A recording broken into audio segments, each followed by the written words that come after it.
So it's very obvious what these corruptions mean. The corruptions are there to make a text orthodox, to make it comport with standard Christologies. Because why isn't something as important as the Trinity not in the Christian Bible?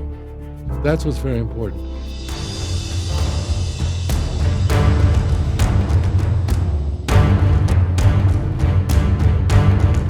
I'd like to shift the conversation slightly.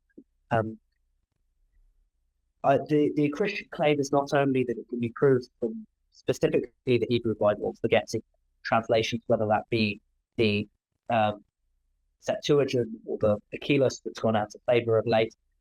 But I'd like to talk about potential cases in which we're unclear, let's say, of the veracity of Christian scriptures as interpreted by Christian texts. Interpolation comes to mind. So I'd like to hear your thoughts on, for example, the first epistle of John and its famous interpolation as discussed in the Jerusalem Bible, the Jerusalem translation, for instance. Right. So you're talking about 1 John. So this is the first epistle of John, chapter 5, and specifically verses 7 and 8. Like if we just use a King James for this, that'll make it easy.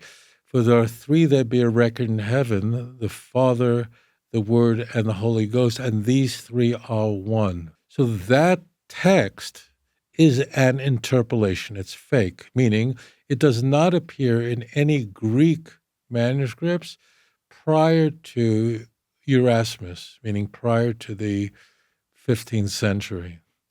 And a scribe added it in, probably in a Latin text first. And then eventually, when Erasmus went to publish the first New Testament in the early 16th century, he was a fairly honest guy. He was a real scholar, full-blown, really bright guy. And he was also a little honest. And he could not find a Greek manuscript. I could be wrong on this, but I think Erasmus only had access to 6 manuscripts of the Bible. And there were even pieces he didn't have, like at the end of Revelation, he had to actually back translate from Latin. He went to the university in Basel, just to assemble. He had very little to work with. But Erasmus could not find any Greek manuscript that had John chapter 5, 1 John chapter 5, verse 7. So he just didn't put it in his first publishing of the New Testament. And of course, the wrath of the church came down upon him, accusations that he didn't believe in the Trinity. And he said, look, I just couldn't find a Greek manuscript. And they said, well, we have Latin and Coptic. And he said, but I don't have any, it's written in Greek. So they actually produced a tailor-made manuscript for him in Greek, which had it in it. So somebody went and translated from the Latin into Greek and then produced it for him. And it's on display, open to that page. So that's an interpolation. So we might go, oh, well, that's cute. But that's very telling because that passage is the only passage where we have a clear, unambiguous mention of the doctrine of the Trinity in the entire Christian Bible. Okay? There's no mention of the doctrine of the Trinity anywhere. That is an unambiguous reference to the Trinity. It's not as completely thought out as explained to us what persons are or so on, but it's very clear that would be the doctrine of the Trinity. But that's very telling. And the question is, why did they have to? That means somebody invented this verse, because this verse does not appear, let's say, Codex Vaticanus, Codex Sinaiticus. These are the major codices from the 4th century, massive. I mean, this is like the whole Bible, in Greek. It's not in there. I mean, would the church have taken that out? Well, no. We know it's interpolated later. And to the credit of many Christian translators, they have removed it or put it in brackets. It's virtually universally recognized, except for some very oddball people like King James only people, this is an interpolation.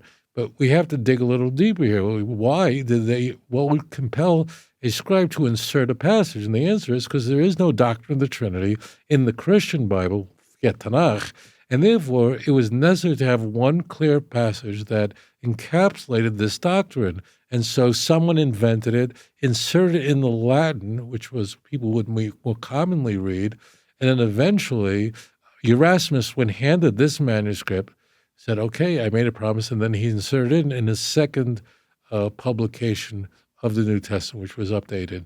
And the King James relied on Textus Receptus, which emerges from Erasmus's work. So that tells us, so one thing is, look what you guys did. You guys are corrupting it, the very Bible you think is holy as a Christian. But it's very important to take this to the next level. Why did someone feel compelled to do that? It's because it isn't there. Oh, that's really very important. Just as why is the end of Mark, the last 12 passages of Mark, was added in later. Well, why did someone add it in? Because it didn't have a resurrection account. It ended that the women came to the tomb. In Mark's gospel, there are 3 women that came to the tomb, and they saw the encounter, the angel, and just was so frightened they ran away and said nothing to anyone. Stop. Mark 16, verse 8. Well, someone had to put in an ending that comported with Matthew and Luke, and somehow resembled John, but they really relying on Matthew and Luke.